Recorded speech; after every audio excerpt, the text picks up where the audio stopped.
এক অনন্য মানবিক দৃষ্টান্ত স্থাপন করলেন কাঠালিয়া ব্লকের অন্তর্গত কালীকৃষ্ণনগর গ্রাম পঞ্চায়েতের প্রধান বিজয় মজুমদার।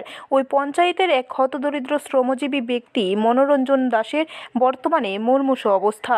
তার পাশে দাঁড়িয়ে বুধবার সকালবেলায় 5,000 টাকা তার হাতে তুলে দিলেন প্রধান বিজয় মজুমদার। ঘটনার বিবরণে জানা যায়, 1 মাস 8 দিন আগে দুপুরবেলায় অন্যের রাবার বাগানে আগুন দাউ দাউ করে জ্বলতে থাকে। মুহূর্তে বিষয়টি মনোরঞ্জনের দৃষ্টিতে আসতেই তড়িঘড়ি সে জীবনের ঝুঁকি নিয়ে আগুন নেভাতে গেলে আগুনের লেলিহান শিখায় তার দুটি পা একেবারেই ঝলসে যায়। এমনকি বাড়িতে আসার মতো অবস্থা ছিল না। তার চিৎকার শুনে পার্শ্ববর্তী কিছু লোকজন গিয়ে তাকে বাড়িতে নিয়ে গিয়ে কাঠালিয়া সামাজিক স্বাস্থ্য কেন্দ্রে চিকিৎসার জন্য নিয়ে যায়।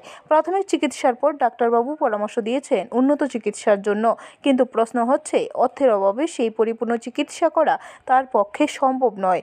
মনোরঞ্জন দাসের বাড়ি সোনামুড়া মহকুমার অন্তর্গত কাঠালিয়া ব্লক এলাকার সীমান্ত গ্রাম পঞ্চায়েত কালীকৃষ্ণনগরে 2 নং ওয়ার্ড সাদাটিলা এলাকায়। পরিবারে 6 জন সদস্য, কিন্তু আয়ের উৎস একমাত্র দিনমজুরি, যে কারণে তার পক্ষে উন্নত চিকিৎসা করাও এই মুহূর্তে কষ্টসাধ্য। রাত্রিবেলা ঘুম হয় না, খাওয়া দাওয়াও কমে গেছে। চরম অশান্তিতে রয়েছেন মনোরঞ্জন।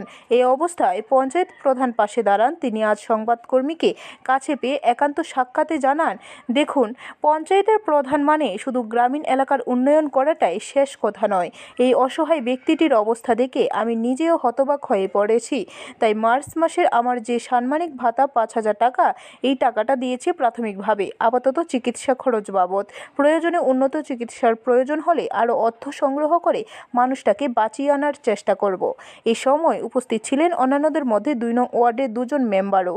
প্রধানের এই জাতীয় মানবিক ভূমিকায় সংশ্লিষ্ট পঞ্চায়েত এলাকার মানুষ অত্যন্ত খুশি। আমাদের এই গাঁওসভার কালীকৃষ্ণনগর গ্রাম পঞ্চায়েতের 2 নম্বর ওয়ার্ডের বাসিন্দা মনোরঞ্জন দাস, উনি দুপুরবেলা বাগানে যায়। দেখতে পাই যে আরেকটা বাগানে, অন্যজনের বাগানে এটা আগুন লাগে। তো আগুন নিভাতে গিয়া ওনার এই যে আরেকজনের বাগান রক্ষা করতে গিয়া উনি শারীরিকভাবে বিশাল ক্ষয়ক্ষতির সম্মুখীন হয়েছে। আগুনে পুড়ে যায় 2টা পা।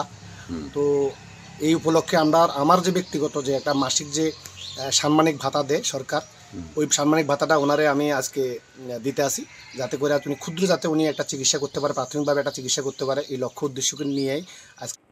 ব্যুরো রিপোর্ট, খবর ত্রিপুরা।